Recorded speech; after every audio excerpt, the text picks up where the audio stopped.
Good morning student. जैसा कि हम लोग देखें न्यूक्लियोफिलिक सब्स्टिट्यूशन रिएक्शंस, इसमें क्या होता है, स्ट्रॉन्गर न्यूक्लियोफाइल वीकर न्यूक्लियोफाइल को रिप्लेस करता है। तो रिएक्शन में ये दो मैकेनिज्म को शो करता है। एक को हम लोग SN1 के नाम से जानते हैं और दूसरे को SN2 के नाम से हम लोग जानते हैं। तो SN1 मैकेनिज्म में क्या होता है और SN2 मैकेनिज्म में क्या होता है, इसके बारे में हम लोग देखेंगे। एक्चुअली ये दोनों चीज़ जो है, दोनों रिएक्शन जो है कौन SN1 और SN2, ये कंसंट्रेशन के रिएक्टेंट के कंसंट्रेशन के ऊपर डिपेंड करता है। यदि किसी रिएक्शंस में कोई रिएक्शन का रेट किसी एक रिएक्टेंट के कंसंट्रेशन के ऊपर डिपेंड करे तो उसको हम लोग SN1 बोलते हैं।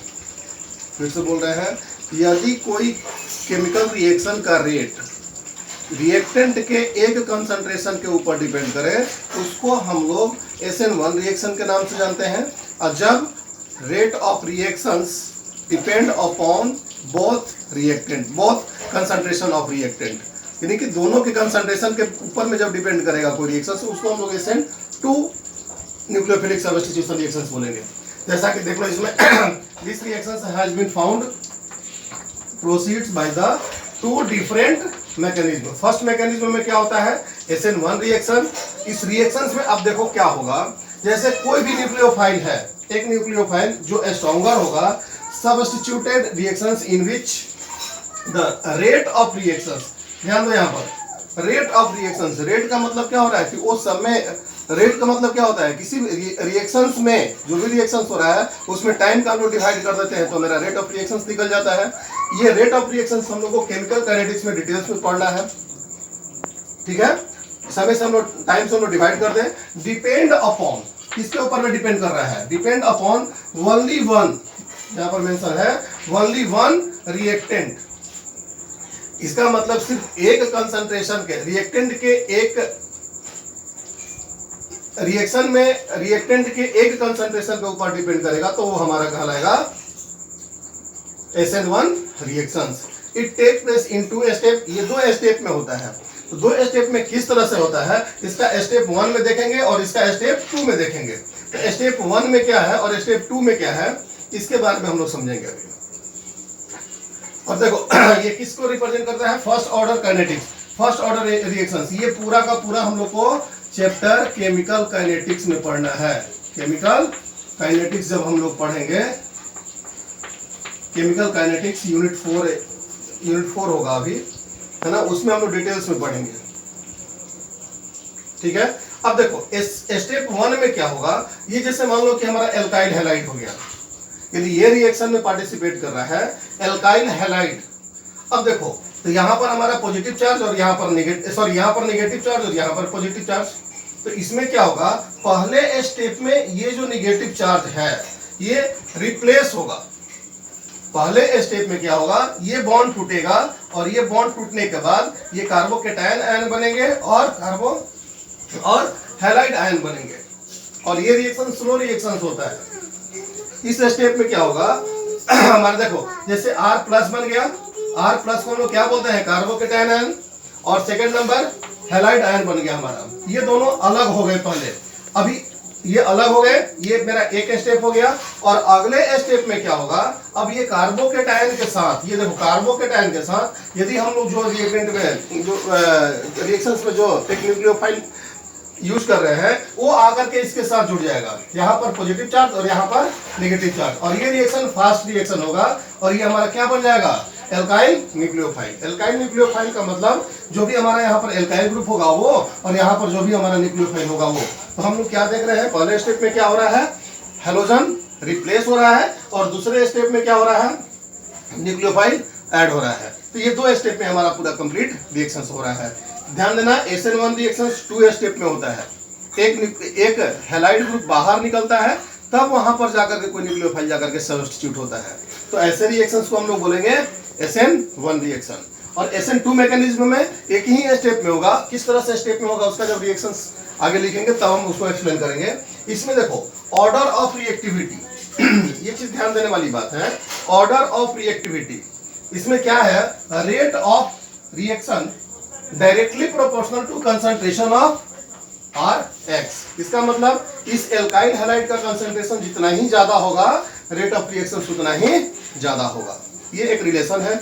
ऑर्डर में हम लोग क्या देखेंगे दो कंडीशन में हम लोग देखेंगे, एक बार हैलोजन फैमिली को कांस्टेंट रखेंगे और एक बार एल्काइल फैमिली को कांस्टेंट रखेंगे। तो पहले केस में देखो, ऑर्डर ऑफ रिएक्टिविटी में फॉर ए गिवन हैलाइड, मतलब एक ही हैलाइड है, हैलाइड में हम लोग चेंज नहीं कर रहे हैं। यदि क्लोरीन है तो सिर्फ क्लोरीन, ब्रोमीन है तो सिर्फ ब्रोमीन, आयोडीन है तो सिर्फ आयोडीन। उस कंडीशन में ये देखो 3 डिग्री, 3 डिग्री का मतलब क्या हो गया, आइसो, ये टर्शियरी, सेकेंडरी और प्राइमरी। इसका मतलब 3 डिग्री की रिएक्टिविटी ज्यादा होगा किससे, 2 डिग्री से, और 2 डिग्री की रिएक्टिविटी ज्यादा होगा 1 डिग्री से, और 1 डिग्री की रिएक्टिविटी ज्यादा होगा यदि सिर्फ हमारा कार्बन एक है, यानी कि मिथाइल हैलाइड से। आ रही बात समझ में? तो पहला रिएक्टिविटी हो गया। और दूसरी रिएक्टिविटी में क्या हम लोग देखेंगे, अब देखो यहाँ पर एल्काइल ग्रुप को कांस्टेंट किया गया है for a given alkyl group, यानी कि एल्काइल ग्रुप कांस्टेंट है। यदि मिथाइल है तो मिथाइल को ही लेंगे, इथाइल है तो इथाइल को लेंगे, पेंटाइल है तो पेंटाइल को लेंगे, जो भी होगा। तो यहाँ पर देखो, अब इसमें हम लोग को मालूम है, बार बार हम लोग यही बात आती है, रिएक्टिविटी में की बात आती है, तो आयोडीन की रिएक्टिविटी फास्ट होता है ब्रोमीन से, और ब्रोमीन की रिएक्टिविटी फास्ट होता है क्लोरीन से, और इसी सीक्वेंस में आगे क्लोरीन का रिएक्टिविटी होगा ज्यादा किससे, फ्लोरीन से। तो देखो यहाँ पर एल्काइल हैलाइड कांस्टेंट है, इसका मतलब ये मेरा R कांस्टेंट है, और चेंज क्या कर रहे हैं हम लोग, हैलाइड को चेंज कर रहे हैं, आयोडाइड, ब्रोमाइड, क्लोराइड और फ्लोराइड। तो इस कंडीशन में ये हमारी रिएक्टिविटी शो करता है।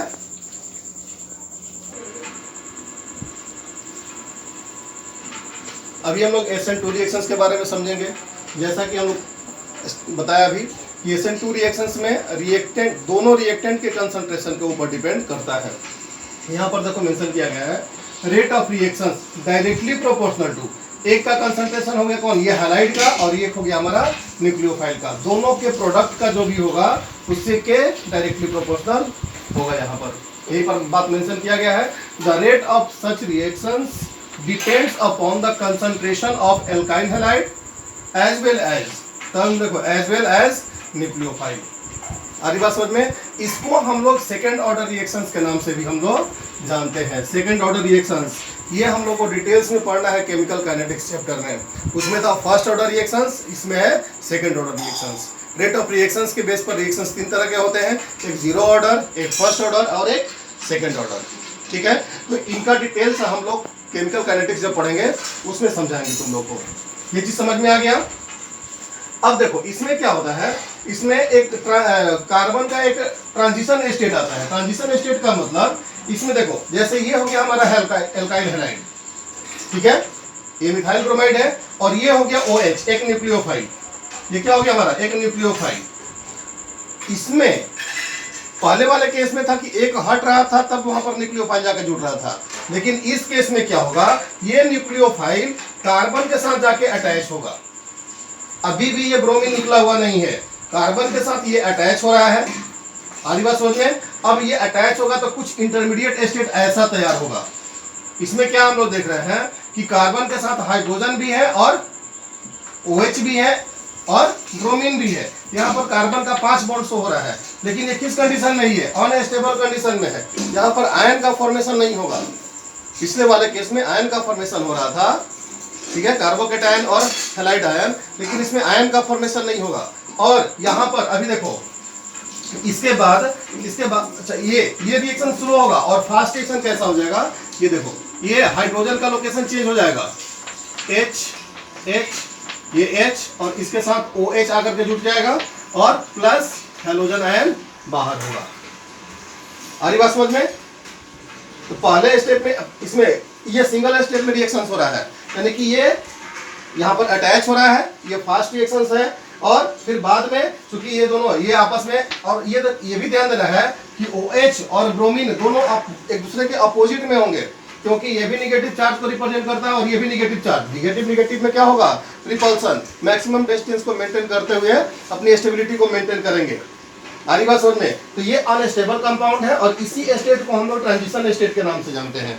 कार्बन के साथ जब हमारा दोनों न्यूक्लियोफाइल जुड़ा हुआ है, ये जो स्टेट होता है वो ट्रांजिशन स्टेट होगा। और फास्ट रिएक्शन में क्या हो जाएगा, ये ब्रोमीन रिप्लेस होगा और ये OH आकर के इसके साथ अटैच हो जाएगा। और जो ये हाइड्रोजन है जस्ट अपोजिट साइड में चले जाते हैं। ठीक है, जैसे अम्ब्रेला का शेप जो होता है, यदि आंधी वगैरह में हम लोग देखते हैं या हैवी विंड हो रहा है तो अम्ब्रेला कैसे ऊपर की तरफ मूव कर जाता है, जस्ट लाइक इसमें शेप में परिवर्तन होता है। इसी को ही हम लोग इन्वर्सन ऑफ कॉन्फ़िगरेशन के नाम से हम लोग जानते हैं।